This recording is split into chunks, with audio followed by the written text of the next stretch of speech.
তোমাদের চোখ কোন দিকে? নিচের দিকে। কোন দিকে? নিচের দিকে। নিচের দিকে নামিয়ে ফেলো, কারণ আখেরি নবীর মেয়ে হযরতে মা ফাতেমা হাসরের মাঠে আসতেছে। সুবহানাল্লাহ। আমার নবীর মেয়ের সম্মানার্থে আপনার আমার সবার চোখ আমার নবীর মেয়ে আসবেন, এমন একটা কুদরতের থেকে ঘোষণা করা হবে, ঘোষণার মাধ্যমে সমস্ত মেশরবাসী নিচের দিকে তাকিয়ে থাকবে। মা ফাতেমা পর্দার সাথে যাবেন হাসরের মাঠে। যেখানে মা ফাতেমা হাসরের মাঠে উঠাটা আমাদের মতো না, সেখানে নবীর কথা কেমনে বলবেন? নবীর কথা কেমনে বলবেন? আল্লাহর বান্দারা, নবীর উম্মতেরা, আল্লাহর নবীকে সবাই কম বেশি ভালোবাসেন, এটা আমিও বিশ্বাস করি। প্রত্যেকটা মুসলমান আল্লাহর নবীকে ভালোবাসে, এটা আমরা সবাই বিশ্বাস করি।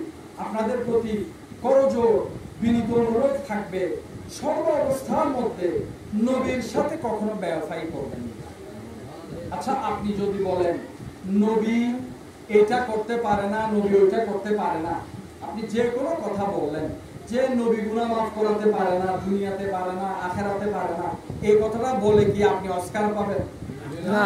2 পয়সার লাভ আছে? না, লাভ নাই। আপনি জানেন না, চুপ করে রইলেন। আল্লাহ আমার নবীকে যতটুকু ক্ষমতা দিয়েছেন, আমার নবী সেই ক্ষমতা দিয়ে আমাদের সাথে আমার নবীর লেনদেন হবে, আপনি এটা বললে কোনো সমস্যা আছে? না। আল্লাহ যতটুকু দিয়েছেন নবী ততটুকু পেয়েছেন, কোনো সমস্যা আছে? না। হাদিসের মধ্যে সহিহ বুখারী বলেন, মুসলিম বলেন, বিভিন্ন হাদিসের কিতাবে আল্লাহ নবীর শাফাআতের কথা এসেছে।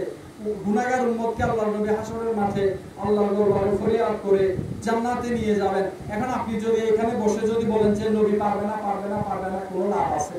না, কোনো লাভ নাই। তো যেখানে কোনো লাভ নাই, এইরকম কথা বলে নবীর সামনে বেয়াদবি করার কোনো দরকার আছে? না, কোনো দরকার নেই।